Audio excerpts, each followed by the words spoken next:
You know what I'm here for. Back on top, punching the clock, clutching sanity. What's good, y'all? Welcome back. Last night was a pretty good night of NBA basketball, so I got a few things to talk about. Leave a like, subscribe if you are new, and let's go ahead and get into the video, man. I'm very impressed with the Dallas Mavericks. Since the trade deadline, and even a little bit before then, they've just been playing very good basketball, and this seems like a team that is ready to take the next step. I didn't really know how to feel after the Porzingis trade, but I gotta give them their credit because it seems like they're the winners of this trade, or at least for their side, they have benefited. Spencer Dinwiddie has been fine for them. Bertans hasn't been bad, but it's really opened the game up a lot more for this team, and Luka is still incredible. They just beat the Jazz last night. Luka did his thing, but they've been getting a lot of production from other guys too. And I'm really impressed, and I'm kind of bought into how this team can perform as we get to the postseason. I don't think this is a team that anybody will want to see in the first round. They're already dynamic enough because they have Luka Doncic. But when you add in other guys playing well, they can get Spencer Dinwiddie to play really well. I love the 3-guard rotation with those two and Jalen Brunson. It really opens up the game a lot more. Those guys are dynamic. They're going to be a tough out in the playoffs. They're a pretty good defensive team too, even though they don't really have a traditional big man. But they play fast. They space the floor out. And the pick and roll between Luka and Dwight Powell looks like how it did a couple years ago before the bubble. This team is going to be dangerous, man. And we got to give credit to Jason Kidd because early on in the season, a lot of people, I think myself included, was kind of doubting if he was the right coach for this team, his scheme, you know, how he was coaching. He's got these boys playing very good basketball right now. A team that nobody will want to see in the Western Conference first round at all. And I'm hopeful that they can potentially win a first round series depending on who they're matched up with. Dinwiddie had 23 last night. I think he had a 32-point game not too long ago. He's been looking like Spencer Dinwiddie. He showed flashes of this early on in the season and he went into a really bad slump. But he looks like he's back to playing like he was before the injury, which is a good sign to see. And when you have Luka, you have a chance. That's one thing for sure, you have a chance. But if they played the Jazz in the first round, who they beat last night, I'll probably take the Mavericks. If they played the Nuggets, I might take the Mavericks. So it's going to be interesting to see who they match up with. But this could be the year where Luka gets out the first round because he most likely will not have to play the Clippers. The game I was really locked into last night was Sixers-Bulls. And my biggest takeaway from this game is the Philadelphia 76ers probably had the worst commentating team in basketball. And that's saying something because I also don't like the Boston Celtics commentating team. But Philly's is poor. Like, that's all I could really think about when I was watching this game. But Joel Embiid had another MVP caliber performance. He's been incredible. The MVP race seems to change every single day. The other day, Jokic had a big game. Giannis has had big games recently. Ja has gotten into the conversation a lot more. Joel, a big-time performance last night, led us here. This team, they just seem like they're playing so much more freely since James Harden got there. Even though he didn't have a great scoring game last night, he still manipulated the game in such a big way. And him, Maxey, that trio has been really good. And the Bulls, they can't beat good teams. It's just seems like a common theme. I don't see a lot of confidence. Personally, I don't have a lot of confidence in this team going into the postseason. And, you know, out of like the top 6 teams, the only team I can really see them beating is like the Cavs. I wouldn't be too confident in them against the Celtics or the Bucks, the Heat.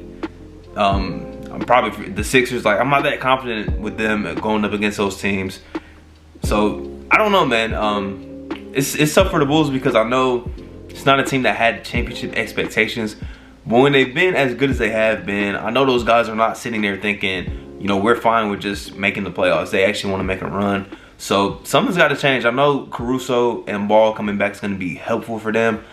But even then, still 2-19 against the top teams in the NBA. That's not a good thing. I fell asleep on this game. But when I fell asleep, the Kings were up by like 15 against the Knicks.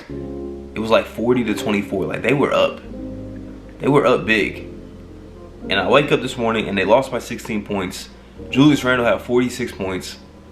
The Kings were 4-8 since making the Sabonis trade, since trading away Tyrese Halliburton. And I was going to lead off the video with Kings talk, but I didn't want to do that because I had other things that really deserve love. The Kings are just such a mess. They've been a mess for years. That's no surprise. Like, they've been a mess for years. And I had somebody in my comments on my Tyrese Halliburton video from like a few weeks ago basically saying like Tyrese is not going to be an all-star caliber player. Sabonis is better right now. De'Aaron Fox is better right now. this is not a bad trade. This is a good trade. Everybody knows that that move was not a good move. What made it more acceptable was the other moves that the team made, like bringing in Dante DiVincenzo and some other quality players that can, you know, just help fill in the gaps. The problem with trading Tyrese Haliburton was you traded him away when he's your best young talent, probably has the most potential out of anybody on your roster. And I think a lot of people see that. Somebody that wanted to be there in Sacramento, build something. Traded him away for an all-star, yes. Sabonis is an all-star. But he's not really that much of a ceiling raiser. And right now, he's not that much of a floor raiser. 4-8 since you traded for him. That 3-0 start after the trade seems like a very long time ago. The Kings are a mess. I don't know what can change for this team. It just seems like every time they have something decent going on, they mess it up by firing a head coach that, you know, had one of their most successful seasons in years, or making a bad trade, or just a bad draft pick. Like, it's always something with this team, and they seem like they're even further away from being like a play-in team. They're the 13th seed right now. They're not close to the play-in. The Pelicans are way better than what they are right now, and the teams ahead of them, I trust the Spurs more than them. There's another team ahead of them that I probably trust more. I just can't think of them off the top of my head. This team's very embarrassing. This team is embarrassing, bro. It's that simple. I don't know what can change. I don't know if it's front office stuff. I don't know if it's ownership. I don't know if, you know, a new coach is gonna help salvage this. I really don't think so. I don't know. It'll be interesting to see what they do in the offseason, if anything. But when I look at this team right now, currently constructed, they're not making a play-in this year. Going into next season, I don't see them as a top 10 team in the Western Conference, especially with other teams are gonna be getting better. You know, other teams are gonna be getting better. This was the year for them. The Clippers are down. This is the year for them to really like try and make that play and push. What the Timberwolves are doing is what the Sacramento Kings should be doing, and they're not doing that. It's just embarrassing, bro. Like, I could go on a tangent about all of the bad moves that they've made over the last 15 years, but that would honestly be a waste of my time. And I think talking about the Kings for the last 2.5, 3 minutes has been a waste of my time, man. Embarrassing team. Shout out to Julius Randle, because he just got ejected the other night, and he came back, dropped 46 points, career high. Shout out to him. Some other notable things from last night. Victor Oladipo came back. First game in like 11 months, scored 11 points off the bench. That's just another added piece if he can be anything close to his former self. Him coming off that bench will be big time for the Heat. And it's like, quietly, they're still the best team in the Eastern Conference. And I think, I said it on my podcast, scariest team that, like, I just don't want to play them. Like, as a Celtics fan, I don't want to see that Miami Heat team at any point in the postseason. They're going to be scary for sure, and they haven't even played a lot of games with all their core guys there, which is very scary. Kyle Lowry's still out. So once they get fully healthy, could be scary, man. The Pistons pick up an overtime win against the Hawks. The Hawks are fighting for the play-in. They're kind of sitting comfortably right now, but maybe want to move up. They have a chance to jump the Brooklyn Nets.